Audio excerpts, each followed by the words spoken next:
अस्सलाम वालेकुम नाज़रीन, सुनो न्यूज़ पर आप देख रहे हैं प्रोग्राम लाइव जामी में आपके साथ मोहम्मद अशमत जामी। डोनाल्ड ट्रंप मुसलसल ललकार रहे हैं। अभी कुछ देर पहले ईरान को एक बार फिर वो धमकियाँ में इस लहजे में मुखातिब थे, बता रहे थे कि बहुत बड़ा बहरी बेड़ा अब्राहम लिंकन वो वहाँ मौजूद है। ईरान ने बात ना मानी तो कार्रवाई हो सकती है। माजी की यानी माजी करीब में जो कार्रवाई थी उसका हवाला भी दिया उन्होंने। साथ उन्होंने कल जो भारत और EU के बीच में डील हुई उसके ऊपर कल रात जो तबसरा किया ट्रुथ सोशल के ऊपर, जो वो ट्वीट करते हैं, अपनी पोस्ट लगाते हैं, वो बड़ा सनसनी खेज, बड़ा मानी खेज और इंतहाई धमकी आमेज रवैये पर मबनी था। वो उस डील को मुस्तरद कर रहे थे। EU की जो सदर हैं, भारतीय जो वज़ीर आज़म हैं, उन सबको कह रहे थे कि हेयर इज़ योर डैडी। अपने अब कह रहे थे कि मैं बाप हूँ सिस्टम का, मेरे बगैर सिस्टम नहीं चल सकता। तो अमरीकी रद्द-ए-अमल जो इसके ऊपर होगा बड़ा दिलचस्प होगा, क्योंकि दुनिया भर में सूरत हाल बदल रही है, इत्तेहाद बन रहे हैं, नए ब्लॉक्स बन रहे हैं। Very interesting situations and days are ahead. ये तो है बैनुल अक़वामी मंजरनामे की ताज़ा अपडेट। लेकिन अगर हम मुल्की सियासी सूरत हाल पर नज़र डालें तो वादिये तीरा की सूरत हाल के ऊपर वफाकी हुकूमत की प्रेस कॉन्फ्रेंस आप देख रहे हैं, वहाँ से शफी जान और CM सुहेल आफरीदी के जवाब देख रहे हैं। हक़ाइक़ क्या हैं टाइमलाइन के ऊपर, हमने भी कुछ मालूमात इकट्ठी की, वो प्रोग्राम का मैं हिस्सा बनाऊँगा तफसील से। फ़िलहाल जो मौजू आज मैंने प्रोग्राम के पहले हिस्से के लिए इसका इंतखाब किया वो पाकिस्तान के सबसे बड़े शहर से जुड़ा है। पाकिस्तान का मुआशी हब, वो शहर जिसकी तरफ दुनिया एक ज़माने में यूँ देखा करती थी कि ये तरक्की का जो मॉडल है वो ये शहर, यानी शहर कायद कराची। कभी कोई बच्चा गटर का ढक्कन ना होने की वजह से गिरता है, चाँभाक होता है, मशीनरी नहीं मिलती। कभी एक मशहूर ज़माना जो प्लाज़ा है, गुल प्लाज़ा, उसमें आतिशज़दगी होती है, फायर टेंडर्स नहीं पहुंच पाते, नाकाफ़ी सहूलियात का मसला होता है, बिल्डिंग कोड्स के ऊपर अमल दरामद ना होने की शिकायत होती है, जो इजाज़तनामा दिया गया तो उससे ज़्यादा दुकानें वहाँ तामीर की जाती हैं। ज़िम्मेदार कभी मुत्तहिदा पीपल्स पार्टी को करार देती है, पीपल्स पार्टी मुत्तहिदा को करार देती है। मेयर मुस्ताफ़ी हो जाएं, CM मुस्ताफ़ी हो जाएं, तर्जुमान मुस्ताफ़ी हो जाएं, कराची को वफाक के हवाले कर दिया जाए, वगैरह वगैरह।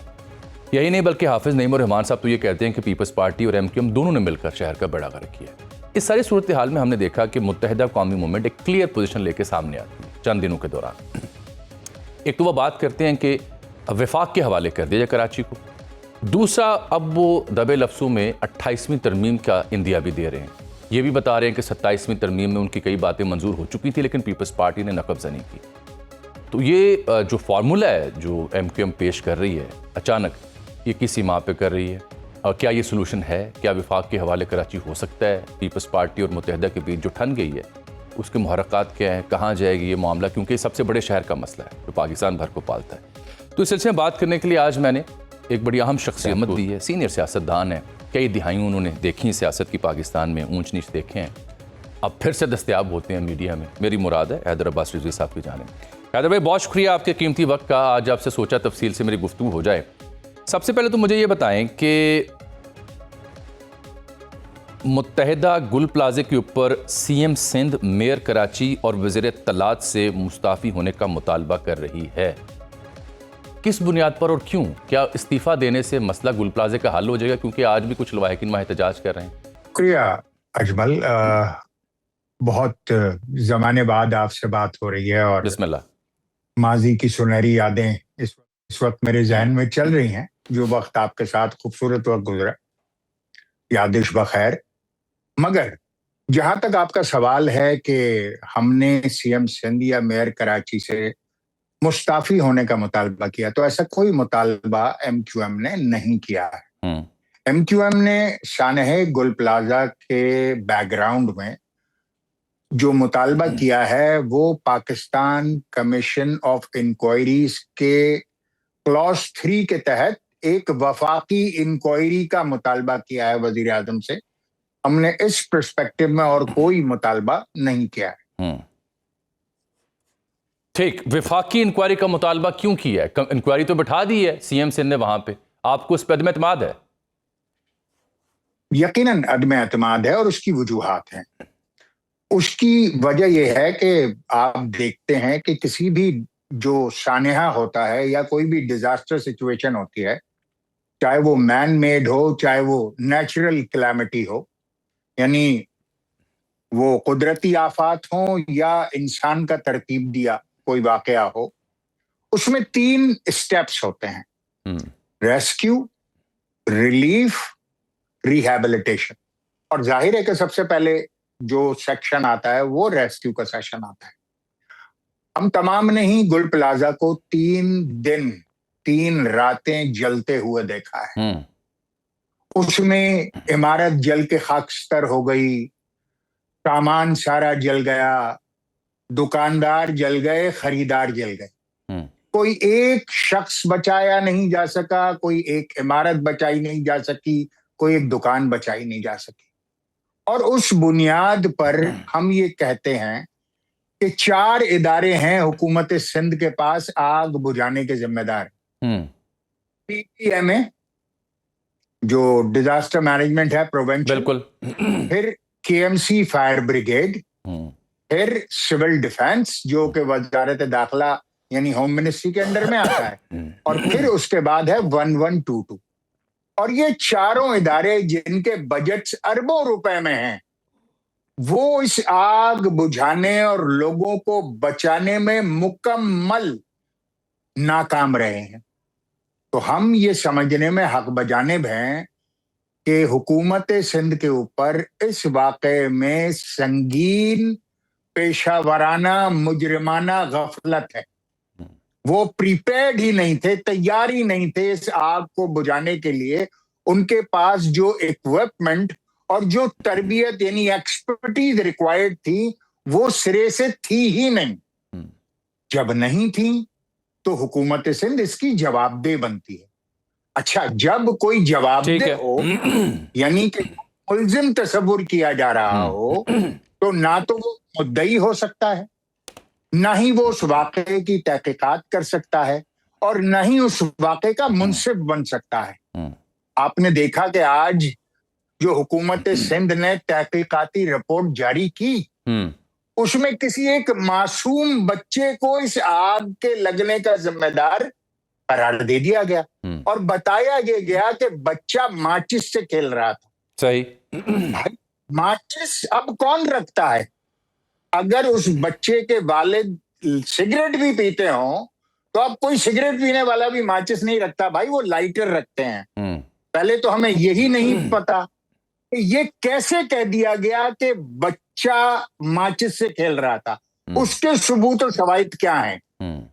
और अगर हम ये मान भी लें कि चलिए बच्चा माचिस से खेल रहा था और आग भड़क गई, तो हमें यह भी बताया जाए कि क्या वो बच्चा जिंदा है या वो बच्चा भी उस आग में जलकर नहीं। ये for the matter of the fact मैं इस इशू के ऊपर जब भी प्रोग्राम कर रहा हूँ, कई एक सवालात हैं जो हमने भी अपनी तहकीकाती रिपोर्ट्स की रोशनी में हाईलाइट किया, अपने प्रोग्राम्स में भी, अदर जो सोशल मीडिया के प्लेटफॉर्म्स हैं वहाँ पर भी कंसेक्टिवली हमने किए। लेकिन मसला ये है हैदर साहब, मसला ये है, मेरी गुजारिश सुनिएगा, मसला ये है कि जब हम पीपल्स पार्टी को या इन इदारों के यहाँ इक्विपमेंट ना होना या ट्रेनिंग ना होना इसको हाईलाइट करते हैं, तो फिर मुद्दा ये भी ज़ेरे बहस आता है कि गुल प्लाजा कब तामीर हुआ, कंप्लीशन सर्टिफिकेट उसे कब मिला, उसकी टाइमलाइन भी पूरी पाकिस्तान के पास मौजूद है, कब उसमें दुकानों को कितना एलोकेट किया गया। मैं अर्ज ये करना चाह रहा हूँ कि इस बीच में वो अदवार भी आते हैं 2003 से ऑनवर्ड, जब मुत्तहिदा के पास भी ये शहर रहा। तो सवाल पीपल्स पार्टी आपकी जाने भी उठाती है कि आपके दौर में भी प्लाजों के अंदर दुकानों को इजाज़त मिली गुंजाइश से ज़्यादा दुकानें तामीर करने की। सिंध कंट्रोल बोर्ड अथॉरिटी जिसे वैसे तो मजबूरी तमाम लोग यकजुबान होकर कहते हैं कि जी ये करप्शन का गढ़ है, तो हाउ कैन MQM अवॉइड जो चार्ज उन पे आता है या जब वो जिम्मेदार रहे, उसको आप कैसे अवॉइड कर सकते हैं? उस पर भी तो सवाल आना चाहिए ना फिर।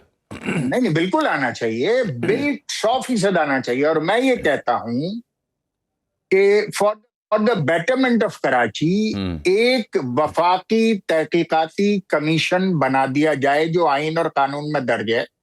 अब उसमें चाहे मुत्तहिदा के लोग जिम्मेदार करार पाएं, चाहे जमात इस्लामी के करार पाएं, चाहे पीपल्स पार्टी के करार पाएं, चाहे कोई नहीं करार पाए, मगर ये एक कमीशन बनाया जाना चाहिए जिसमें मुकम्मल तहकीकात हो। उसमें जहां इंटेलिजेंस एजेंसीज के इदारे शामिल हो, जहां जुडिशरी अगर शामिल हो सकती है तो हो, वहीं पर पाकिस्तान इंजीनियरिंग काउंसिल और Pakistan council for architecture and town planners इनको भी शामिल करें, डिजास्टर मैनेजमेंट के NDMA को शामिल करें, वफाकी सतह पर तहकीकात करें और दूध का दूध और पानी का पानी करें।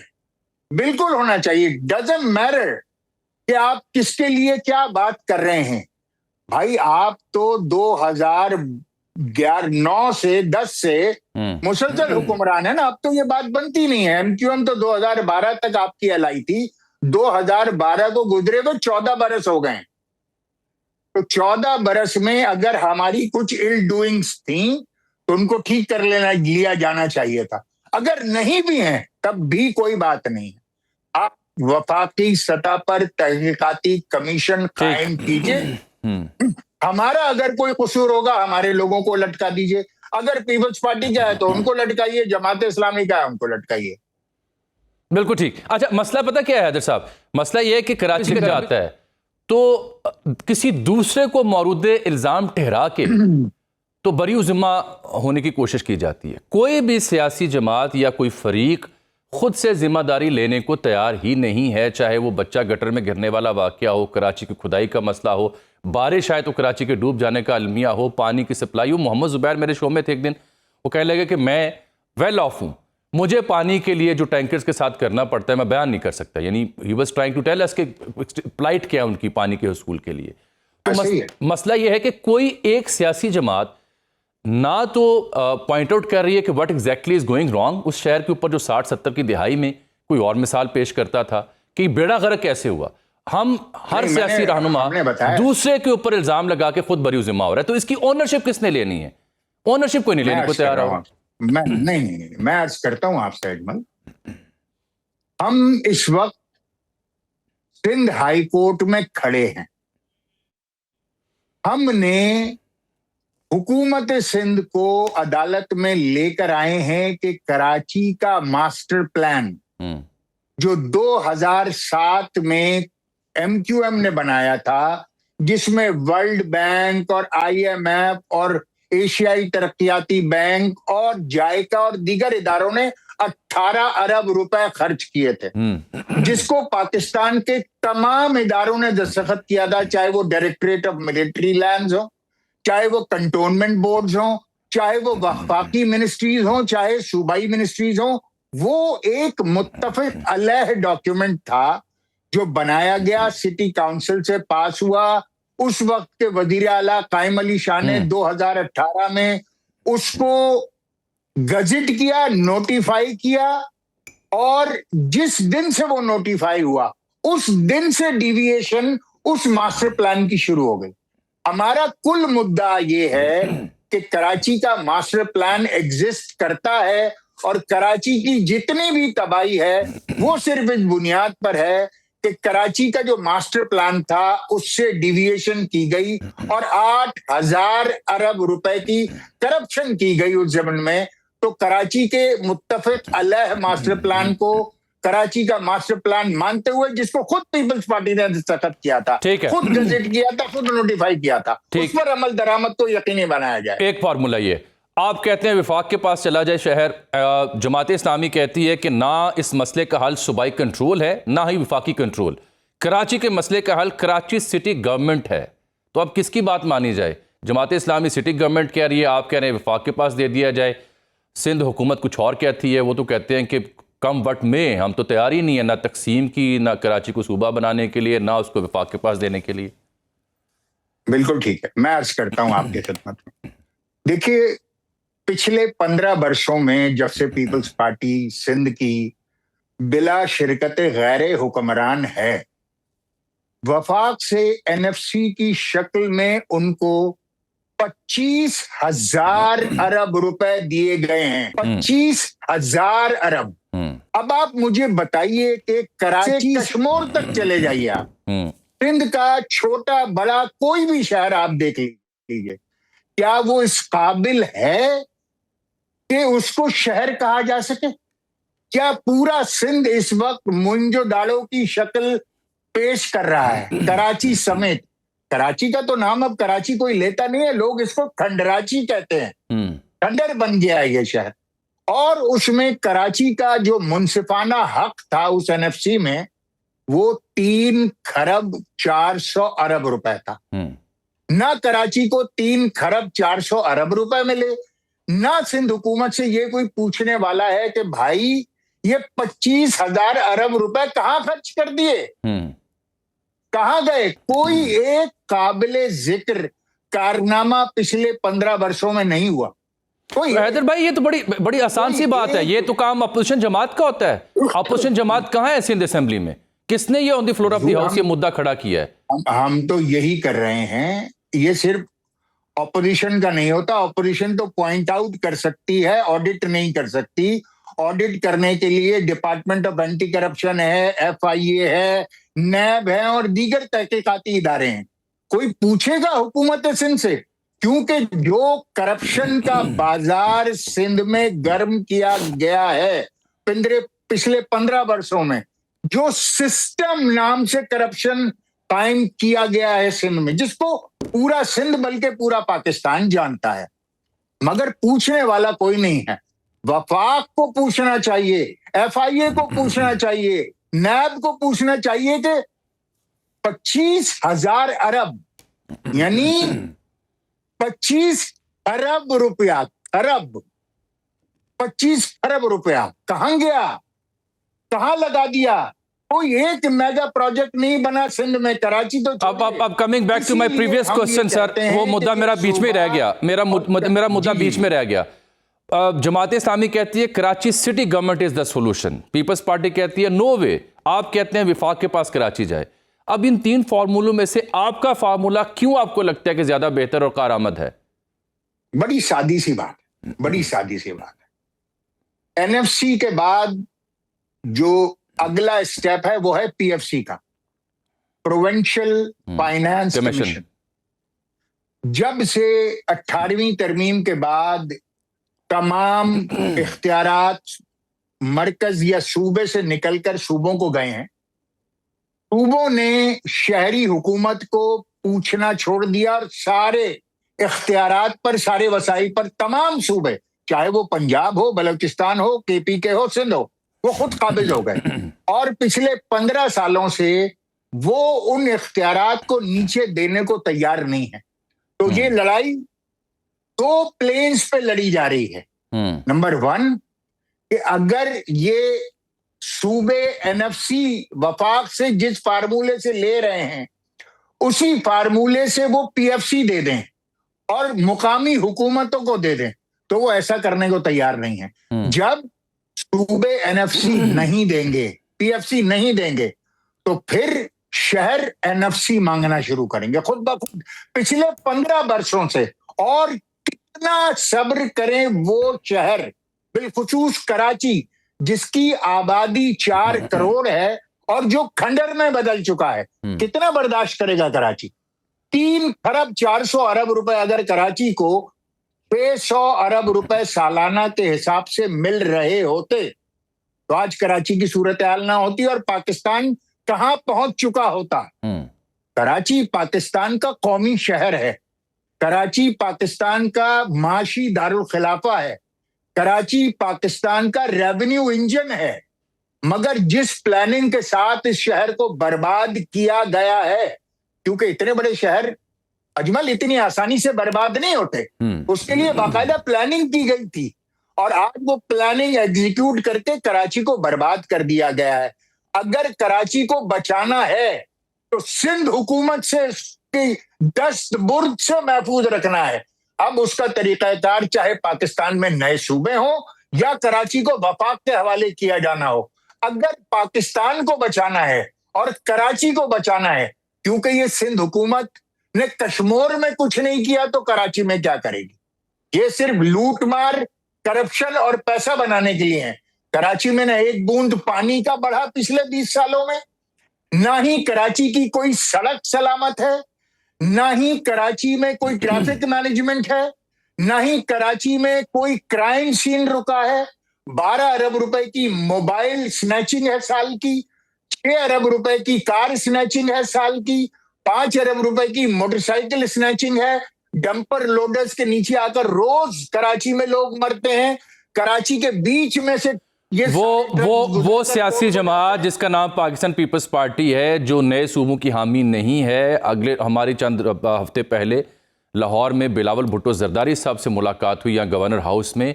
वो कहते हैं पंजाब में जो जनूबी पंजाब सूबे की रेजोल्यूशन है जिसके ऊपर इत्तफाक़ी राय हुआ पड़ा है, आप उसके ऊपर बिस्मिल्लाह करें, दीगर की ज़रूरत आपको नहीं है। पीपल्स पार्टी की ये स्टेटेड पोजीशन है कि they are not in favour of new provinces. तो एक जमात जो कहती है मरसू मरसू सिंध न डेसू, वो उस नए सूबों की फेवर में नहीं है। वो जमात काहे को चाहेगी कि वो कराची को उधेड़ दे या कराची को यतीम कर दे और अपना पॉलिटिकल बैंक मजीद डैमेज करे? रैशनल मुझे समझ नहीं आ रहा कि वो जो आप इंटरप्रेट कर रहे हैं या आप जो थीसिस दे रहे हैं उससे तो उन्हें डैमेज होगी उनकी सियासत। काहे को वो कराची को यतीम और महरूम रख रहे हैं? अगर तो आपकी बात दुरुस्त है, उससे तो उन्हें डैमेज हो रहा है, नुकसान हो रहा है, पूरा मुल्क सवाल उठा रहा है। बिल्कुल ठीक है अजमल। मेरे ख्याल से पाकिस्तान में नए सूबों के हवाले से पाकिस्तान के अवाम, पाकिस्तान की मुक्तदरा, पाकिस्तान की हुकूमतों, पाकिस्तान की पॉलिटिकल पार्टीज को ये फैसला करना है कि पीपल्स पार्टी का नुकसान ज्यादा अजीज है या पाकिस्तान का नुकसान। कोई एक को चूज करना पड़ेगा, क्योंकि पिछले 20 साल की गवर्नेंस पीपल्स पार्टी की और कराची की सूरत हाल, जो कि आपका रेवेन्यू इंजन है। दुनिया में ऐसे शहर जो मुल्कों को कमा कर देते हैं उनको हथेली का छाला बना के रखाया जाता है। यहां तो कराची का पूरा जिस्म जख्म है भाई। तो पूरी अशराफिया, मुक्तदरा, अवाम, पॉलिटिकल पार्टीज, सबको ये तय करना है कि पीपल्स पार्टी का मफाद अजीज है या पाकिस्तान अजीज है। ये वक्त आ गया है, क्योंकि जिस मुआशी दलदल में पाकिस्तान इस वक्त है उससे बाहर निकलने के लिए, क्योंकि ये गैर मामूली है। आपने कई दिहाइयां सियासत को दी हैं, कई उतार चढ़ाव आपने देख रखे हैं, मुक्तदरा की पल्स को भी आप समझते हैं दूर बैठ के। आपने जो भी आखिरी जुमले अदा किए, आपको लगता है कि मुक्तदरा आपसे सहमत है या वो भी ये सोच रही है, उनके यहाँ भी ये सोच पाई जाती है जिसका इजहार आप फरमा रहे हैं? देखिए, मुझे तो ऐसा महसूस होता है अजमल कि पूरे पाकिस्तान में नए सूबों की जरूरत पर एक नई बहस का आगाज हो गया है। अच्छा। और ये खुश आइंद है। लोग अब तमाम सूबों में, चाहे वो पंजाब हो, बलूचिस्तान हो, केपीके हो, सिंध हो, हर जगह पर लोग पाकिस्तान में नए सूबों या एडमिनिस्ट्रेटिव यूनिट्स के कयाम पर बात कर रहे हैं। तो वो जो शेर है ना, जो मैडम नूरजहां ने बड़ी खूबसूरत गजल गाई है, दिल के अफसाने निगाहों की जुबां तक पहुंचे, बात चल निकली है, अब देखे कहां तक पहुंचे।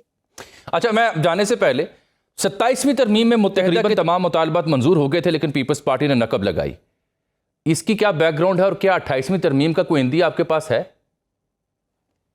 देखिए, ये तो वजीर आजम पाकिस्तान जनाब शहबाज शरीफ ने on the floor of the house खड़े होकर इस बात का इकरार किया था कि 27वीं तरमीम के आखिरी दिन तक मुत्तहिदा की जो आईनी अमेंडमेंट थी, जो आर्टिकल 148 की इम्प्लीमेंटेशन क्लॉज है, वो कबूल कर ली गई थी नून की तरफ से और तमाम काबीना की तरफ से और दीगर जमातों की तरफ से। ठीक। और बाद में ऑफ द रिकॉर्ड ये पता चला हमें कि पाकिस्तान पीपल्स पार्टी ने अपना असरो रसूख इस्तेमाल करते हुए इसको डीरेल किया, नकब लगाई इस पर। तो अब वजीर आजम ने फ्लोर ऑफ द हाउस पर वादा किया था कि ये 27वीं तरमीम में तो शामिल नहीं हो सका, मगर इंशाल्लाह ये 28वीं तरमीम में शामिल करेंगे। ये वजीर आजम की जबान है। चलिए ठीक है, बहुत शुक्रिया हैदर अब्बास रिजवी साहब। आपने अभी हैदर अब्बास रिजवी साहब की गुफ्तगू मुलाहिजा की, कई एक इल्ज़ामात उन्होंने आयद किए, कई एक मुतालबात भी उन्होंने दोहराए हैं आज हमारे साथ गुफ्तगू में। तो ज़ाहिर बात रद्द-ए-अमल लेना भी बनता है। पीपल्स पार्टी के सीनियर रहनुमा मुमताज़ कानूनदान है जनाब कादिर खान मंदोखेल साहब, उन्हें हमने ज़हमत दी बात करने के लिए। कादिर साहब, बहुत शुक्रिया आपके वक्त का। हैदर अब्बास रिजवी और मुत्तहिदा के दीगर जो रहनुमाएं हालिया चंद दिनों से जो मुतालबात कर रहे हैं, चाहे कराची को वफाक के ज़िम्मे करने की बात हो या पीपल्स पार्टी के ऊपर इल्ज़ामात हों कि वो कहते हैं 25,000 अरब रुपये इन्होंने रिसेंटली जो इतने बरसों मिले, कराची को खंडरात में बदल दिया, ये कराची नहीं खंडराची बन चुका है, ये लफ्ज़ इस्तेमाल किए। उन्होंने अहम बात ये की कि 27वीं तरमीम में MKM के तमाम मुतालबात बिलखुसूस 148 वाला जो था वो मान लिए गए थे, पीपल्स पार्टी ने नकब लगाई थी। क्या नकब लगाई थी सर आपने? नहीं, मुत्तहिदा की औकात क्या है पहले तो ये बताओ। जिस पार्टी का एक काउंसलर पूरे सिंध में नहीं हो, उनकी क्या औकात है कि उनकी बातें हम सुन लें। ये तो इसी खौफ के डर से अल्ताफ हुसैन के एमक्यूएम पे पीएसपी ग्रुप ने कब्जा कर लिया है, और इसी खौफ से कि अवाम वोट नहीं देंगे, उन्होंने तो बाइकाट कर दिया है। जब बाइकाट कर दिए, इससे पहले इनकी 3 मेयर आ चुके हैं, 30-35 साल से जो ना ये बल्दियाती निजाम का हिस्सा रहे, तो ये बताए ना कराची में उन्होंने क्या किया है, उसको भी छोड़िए। आज 7 साल हो गए, ये वफाकी हुकूमत का हिस्सा है, आज भी इनके वजीर बैठे हुए, वजीर सेहत और वजीर तालीम, जो 18वीं तरमीम के जरिए उनको कोई औकात ही नहीं है सुबह में। एक पिम्स अस्पताल का डॉक्टर वजीर सेहत बना हुआ, और एक इस्लामाबाद कॉलेज का जो है वजीर तालीम बना हुआ है। ये बताए ना, ये जो भाषण दे रहे हैं मुख्तलिफ जगहों पे कराची में कि हम लोगों को मरीज बनने से बचा रहे हैं। ओ भाई, पहले अपने आप को दहशतगर्दी का लेबल तो मिटाओ, पहले आपको टारगेट किलर, पहले आप बुरी बंद लाशों का अपना लेबल तो उठाओ ना, उसके बाद मरीज बनने से। मरीज तो ज़हनी मरीज आपने कराची वालों को बनाया। जो एक आपका एमपीए मारा गया गोरंगी टाउन में, उसके बदले में आपने 110 लोगों को कत्ल किए जालिमों।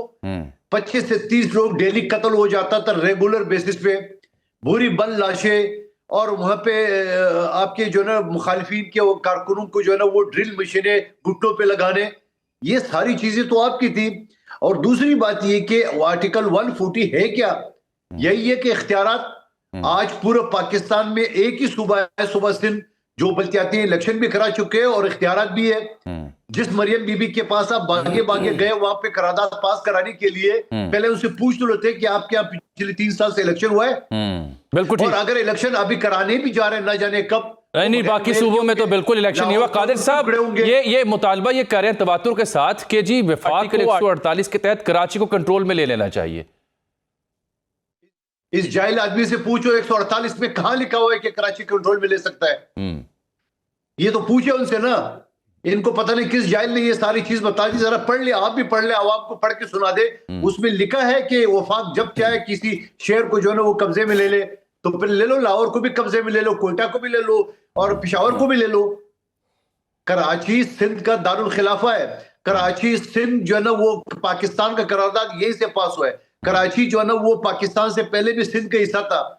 आपकी जो एक काउंसलर नहीं है, फॉर्म 47 के तहत आपके और गवर्नर की वीडियो आ चुकी है कि आप जो ना मुखबरों के टोला है, वो इल्जाम ये लगाते हैं, वो कादिर साहब वो तो ये भी इल्जाम लगाते हैं कि सिंध का दारुल खिलाफा जो तो दुबई बन चुका है, कराची रहा ही नहीं। अब मुझे नहीं मालूम ये क्या बात वो कर रहे थे।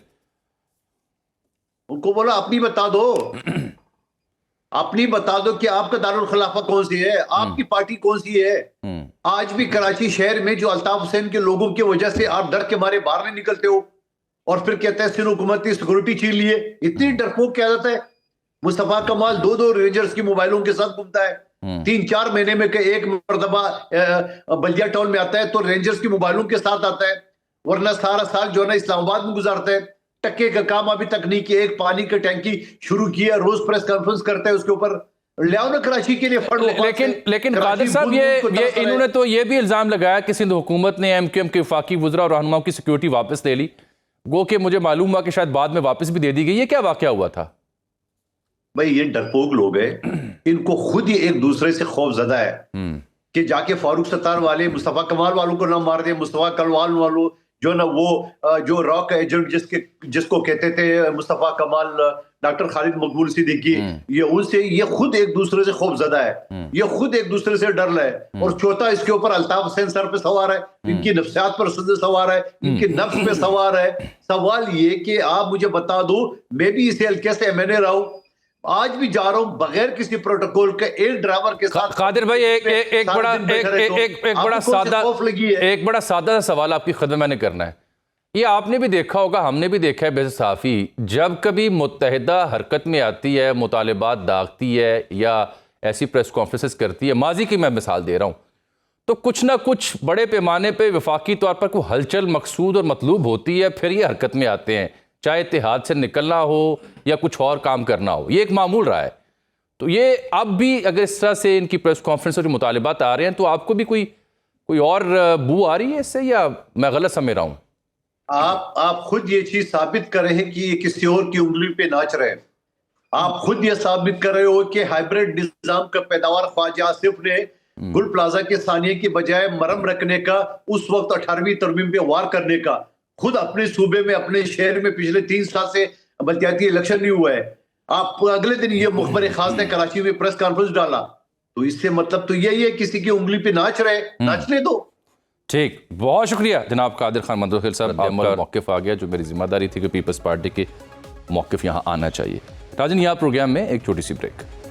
प्रोग्राम में एक बार फिर से आपको खुशामदीद कहते हैं। हमने आज के प्रोग्राम में बड़ी तफसील से तीरा की जो सूरत हाल है, बिलखुसूस जो इदारों की जानिब से टाइमलाइन के हवाले से मुख्तलिफ इवेंट्स को कोट किया जा रहा है और फिर उसके रद्दअमल में जो केपी सरकार का मौक़िफ़ आ रहा है उसके ऊपर भी डिटेल में बात करनी है। लेकिन उससे पहले सियासी मुल्की जो मंजरनामा है उसमें हम देखें तो एक बार फिर से इमरान खान साहब की सेहत का मामला ज़ेर बहस है। आज अंग्रेज़ी अखबार में भी खबर छपी, उससे पहले एक और सहाफ़ी ने खबर दी। मुलाकात भी नहीं हो पा रही उनके अहल खाना से। कल बैरिस्टर गौहर भी वहाँ गए लेकिन इत्तला मिली कि मुलाकात उनकी नहीं हो पाई। तो ये जो उनकी आंख को बताया जा रहा है कि कोई तकलीफ़ है और उन्हें शायद पिम्स लाया गया, इस पर लेकर के हुकूमत का मौक़िफ़ क्या है, PTI का मौक़िफ़ क्या है, वजाहत क्यों नहीं है, कन्फ्यूजन काहे की है, फिर बसंत भी लाहौर में आ रही है, उससे जुड़े भी कई सवालात हैं। तो आज हमने ज़हमत दी है मुमताज़ कानूनदान है, सीनियर रहनुमा पाकिस्तान तहरीक इंसाफ के जनाब अमजद खान न्याई साहब को, सीनियर रहनुमा है पाकिस्तान मुस्लिम लीग नून की मोहतरमा सैयदा नौशीन इफ्तिखार साहिबा को। बहुत शुक्रिया आप दोनों कीमती वक्त का। मैं ज़रा समझना चाह रहा हूँ नौशीन साहिबा आपसे, ये खान साहब की सेहत के हवाले से कि शायद उन्हें किसी अस्पताल लाया गया या नहीं लाया गया, और मैं आज देख रहा था उज़मा बुखारी साहिबा को जो वज़ीर इत्तलात हैं पंजाब की, वो कहती हैं जी ये मज़लूम बनने के लिए ट्रम्प कार्ड हैं, पैनिक फैलाते हैं कुछ लोग, तिब्बी इमदाद जहाँ ज़रूरत होगी दे दी जाएगी। क्लैरिटी क्यों नहीं आ रही इस बात के ऊपर, क्या कोई ऐसा मसला था या नहीं था? बिस्मिल्लाहिर्रहमानिर्रहीम, बहुत शुक्रिया जी जामी साहब। देखिए जी, मेरे नॉलेज में भी आपसे ही अभी आपने बताया तो मेरे इल्म में आया है, क्योंकि अभी तक तो ऐसी कोई बात जो है वो हमें ना ही हमारे इल्म में आई है, ना ही ऐसे हमें कोई वजाहत पार्टी की तरफ से भी मिली है। अगर तो उनकी कोई तिब्बी मुआवजे की उनको ज़रूरत है तो वो ज़ाहिर बात है जेल के जो SOPs मैनुअल हैं और कैदियों को जो सहूलियात मिलनी चाहिए उसके मुताबिक तो उनको ज़रूर वो जो है ट्रीटमेंट मिलेगी। लेकिन अभी तक हमारे नॉलेज में ऐसी कोई बात नहीं आई कि खान साहब की कोई आंख का इशू है या खान साहब की कोई सेहत का मसला है। अमजद खान न्याई साहब, ये हुकूमत तो कह रही है कि उनके नॉलेज में ये बात नहीं है, लेकिन PTI के कल जिम्मेदार जो थे वो तो से बड़ा परेशान भी थे, डालने जा रहे थे। गो के अलीमा बीबी से बरक्स को बात करी थी, with in PTI ranks and file तो कन्फ्यूजन थी इस बारे में, तो फिर किसकी बात मानी जाए? देखिए मैं नशीन साहब जरा मैं अमजद साहब का मौक़िफ़ ले लूँ। जी न्याई साहब। जामी, हमारे सेनेटर्स ने, MNAs ने, MPs ने, पार्टी ने रिट पिटीशन भी की है और कि हमें खान साहब से मुलाकात करने दी जाए। पहले भी फैसले मौजूद हैं। अभी भी देखें, हमें आपकी तरह जो है मीडिया से मालूम हुआ और मारूफ सहाफ़ी ने इंकशाफ की अपने वीलॉग्स में, और फिर आज मीडिया के अंदर, प्रिंट मीडिया के अंदर भी रिपोर्ट हुआ।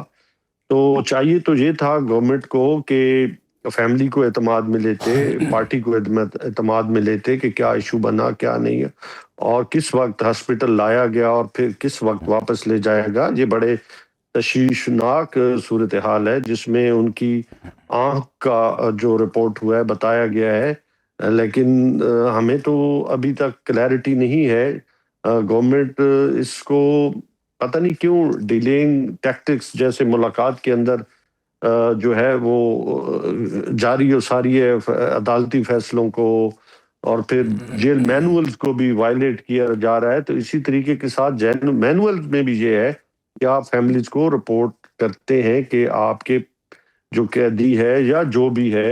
लेकिन न्याजी साहब आपने कल मोहतरमा अलीमा खान, उज़मा साहिबा, नूरीन साहिबा उनकी गुफ्तगू देखी थी इसी मामले के ऊपर, क्योंकि ये तीनों तो इस चीज़ को डिनाई कर रही थी और कह रही थी कि ये खामखा इमरान की सेहत के ऊपर खेला जा रहा है, उन्हें कमज़ोर साबित करने के लिए। मफहूम उनका ये था, वो तो इस तासुर को डिनाई कर रही थी।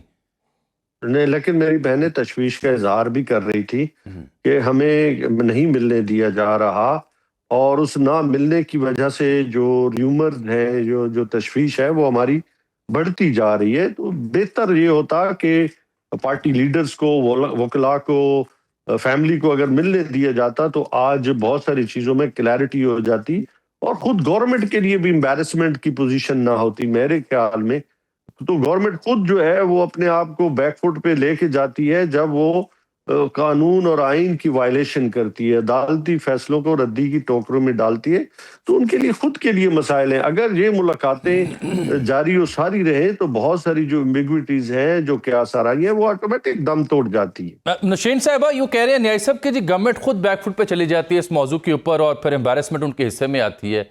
गवर्नमेंट तो ऐसा मेरे ख्याल महसूस नहीं करती, उनका मौका तो कुछ और है। जी प्लीज। मैं इसमें जामी साहब, मैं ये बात जिनकी समझ नहीं पा रही कि इतनी कंफ्यूजन स्टेट ऑफ माइंड में है।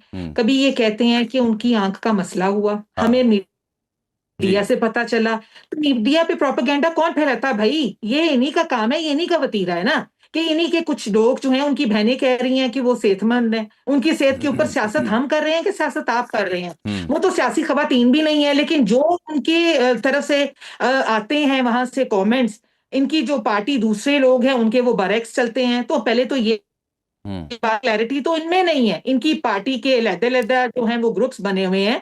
और इमरान खान की अगर देखें, एक वो मुजरिम है, वो अपने जो हैं सजा काट रहे हैं, जो उनके ऊपर केसेस जो हैं वो प्रूव हुए हैं, करप्शन प्रूव हुई है। तो गवर्नमेंट ने क्या सारे जो हैं कैदियों को, अगर किसी को तिब्बी मुआवजे की जरूरत है तो क्या गवर्नमेंट उसको रोक रही है? हम रोक नहीं रहे। इन्होंने खुद माना कि वो हॉस्पिटल गए, उनका ट्रीटमेंट शुरू हुआ, तो फिर किस चीज की क्लैरिटी ये हमसे मांगते हैं? और देखें, हमारे पास बहुत बड़ी तादाद ऐसी है जो कि कैदियों की, जो कि जेलों में बंद हैं, और उनको रोज की रूटीन से रेगुलर चेकअप्स भी उनके हो रहे हैं, और उनको तमाम जो सहूलतें जो कि SOPs जो हैं और ये ह्यूमन राइट्स से रिलेटेड या उनकी हेल्थ के रिलेटेड है, वो ये आपने अभी कहा कि क्लैरिटी, आपने अभी कहा नशीन साहबा कि क्लैरिटी PTI के हाँ नहीं है। मैं समझा नहीं, कैसे नहीं है उनके यहाँ क्लैरिटी?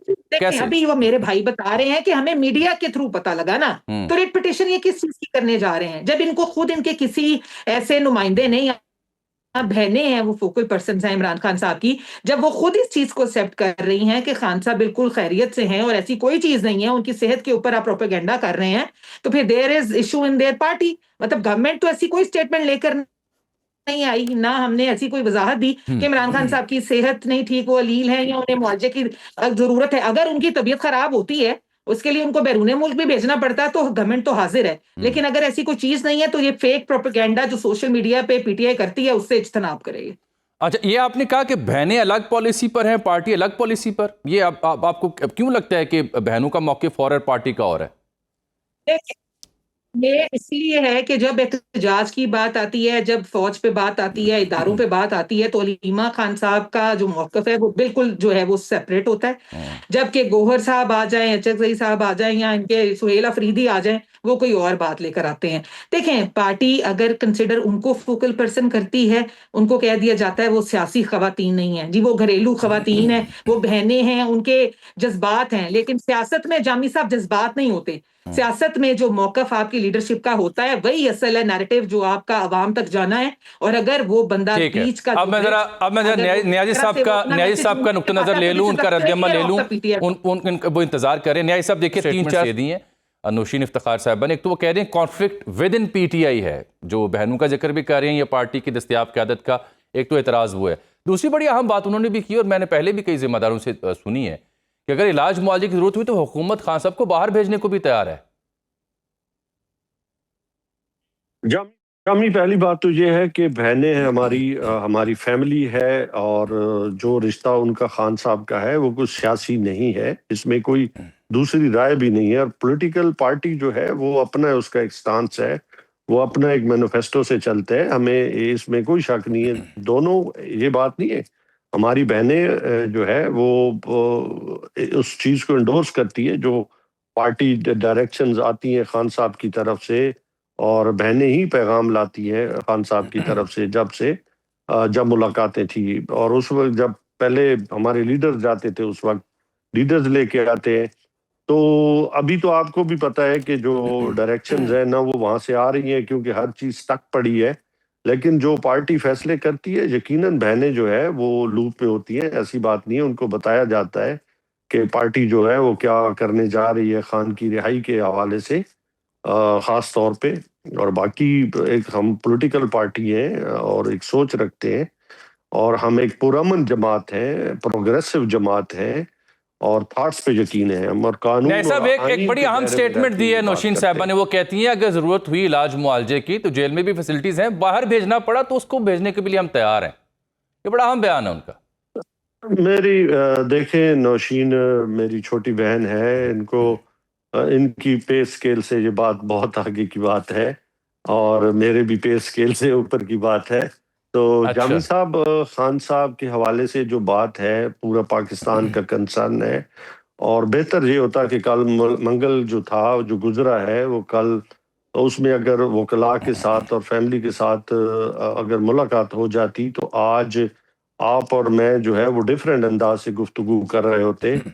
खान साहब की सेहत के हवाले से यकीनन और खान साहब के हवाले से पूरा पाकिस्तान कंसर्न है, ओवरसीज पाकिस्तानी कंसर्न है। ठीक, मैं न्याय साहब आपका बड़ा शुक्रगुजार हूँ, आप तशरीफ लाए। प्रोग्राम में वक्त की कमी। नौशीन साहबा आपको मैंने तफसील से जहमत देनी है, बिलखुसूस हमारे यहाँ कुछ पार्लियामेंटेरियंस, कुछ सियासी और मजहबी जमातों के रहनुमा जो ख़वातीन की उम्र और निकाह के जो मामलात हैं उसके ऊपर जो मुतज़ाद स्टेटमेंट्स दे रहे हैं। ये चूँकि आपने इस पर बड़ी वर्किंग की है, आपकी कई लेजिस्लेशंस भी हैं, तो मैं किसी और रोज़ आपको जहमत दूंगा ताकि इस मुद्दे के ऊपर तफसील से आपसे बात की जा सके।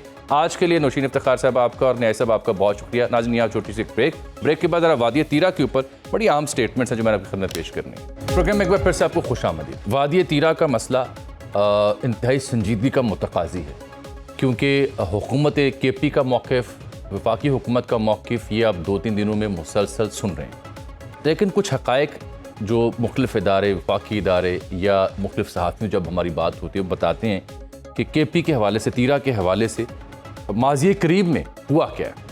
तो उस सिलसिले में मैं आपसे अर्ज़ करूँ कि जो चीज़ें सामने आती हैं कि सितंबर 2025 ये वो मौका है जब तीरा के मुकामी मुशरान ने उस वक्त के जो CM थे KP के अली अमीन गंडापुर, उनसे और मौजूदा वज़ीर-ए-आज़म जो उस वक्त MPA थे, इनकी मौजूदगी में मुलाकात की। इस मुलाकात में दहशतगर्दों के इनखला या मुमकिना नकल मकानी का मामला ज़ेर बहस आया। फिर 28 अक्टूबर 2025 को DC खैबर ने जो मौजूदा वज़ीर आला उनकी मौजूदगी में मुमकिना नकल मकानी और इसके लिए ज़रूरी तैयारियों के हवाले से जो PDM है, प्रोविंशियल डिज़ास्टर मैनेजमेंट अथॉरिटी, उसको पहला ख़त लिखा। ये वो चीज़ें जो ऑन रिकॉर्ड है।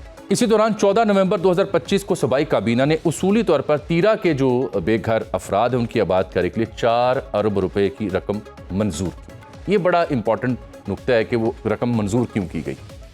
फिर 3 माह बाद यानी 11 दिसंबर 2025 को तीरा के जो मुकामी मुशरान उन्होंने ज़िला इंतज़ामिया खैबर से रब्ता किया और बताया कि दहशतगर्दों को इलाका छोड़ने पर कायल करने की उनकी कोशिशें नाकाम हो गई हैं और वह रज़ाकाराना नकल मकानी के लिए तैयार हैं। 17 दिसंबर 2025 को इलाके के 26 मुअज़्ज़िज़ जो मुशरान उन पर मुश्तमिल एक जरगे ने ज़िला इंतज़ामिया खैबर से मुलाकात की और नकल मकानी के लिए अपने मुतालिबात या मसाइल जो हैं वो डिस्कस किए।